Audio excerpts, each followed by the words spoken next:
জুলাই হত্যাকাণ্ডের নিরপেক্ষ স্বাধীন তদন্তের জন্য ঢাকায় আসছে জাতিসংঘের প্রতিনিধি দল। শেখ হাসিনার বিরুদ্ধে গণহত্যার তদন্ত শুরু, আইসিসিতে বিচার দাবি। নিকুঞ্জ থেকে টুকু পলক ও ছাত্রলীগ নেতা সৈকত গ্রেপ্তার, আদালতে তোলা হবে আজ।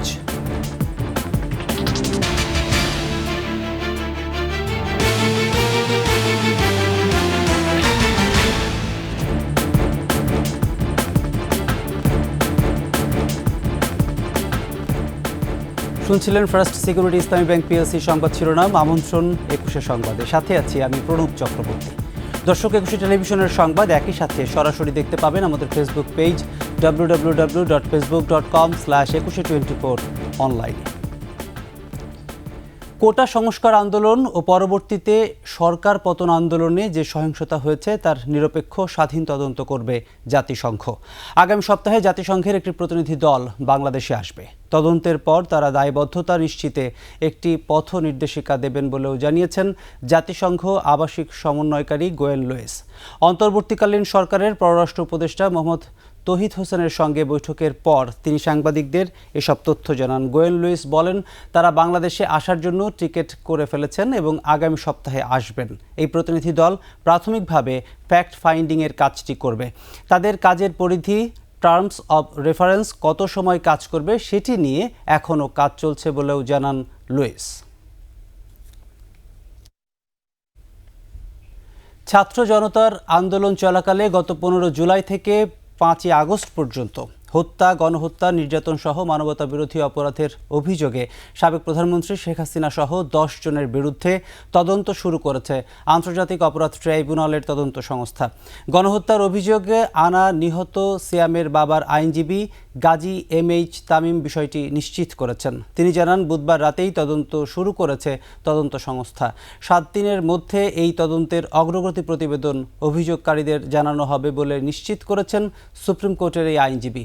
গণহত্যা ও মানবতা বিরোধী অপরাধের অভিযোগে সাবেক প্রধানমন্ত্রী শেখ হাসিনা সহ 10 জনের বিরুদ্ধে আন্তর্জাতিক অপরাধ ট্রাইব্যুনালের তদন্ত সংস্থায় আবেদন করা হয়।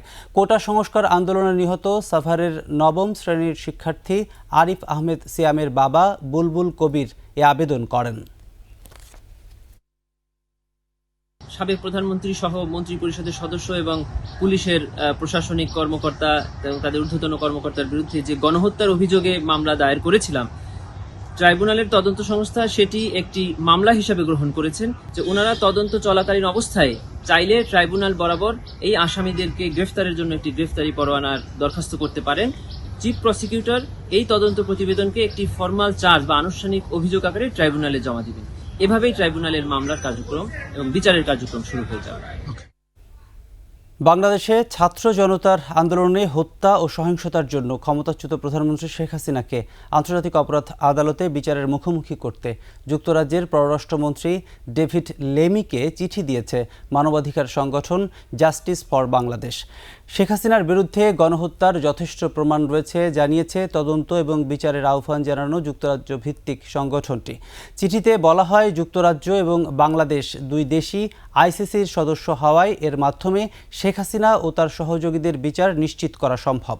তৎকালীন সরকারের বেআইনি অপহরণ, গুম এবং নির্যাতনের কথাও উল্লেখ করা হয় চিঠিতে। সংগঠনটির 3 সমন্বয়ক আইনজীবী barrister Michael Pollack, amnesty international দক্ষিণ এশিয়ার সাবেক প্রধান আব্বাস ফয়েজ এবং ব্রডকাস্টার ও বাংলাদেশ বিষয়ক রাজনীতি বিশ্লেষক আতাউল্লাহ ফারুক জানান, শেখ হাসিনার বিচার কাজ সম্পন্ন হওয়ার আগ পর্যন্ত তাদের এ প্রচেষ্টা অব্যাহত থাকবে।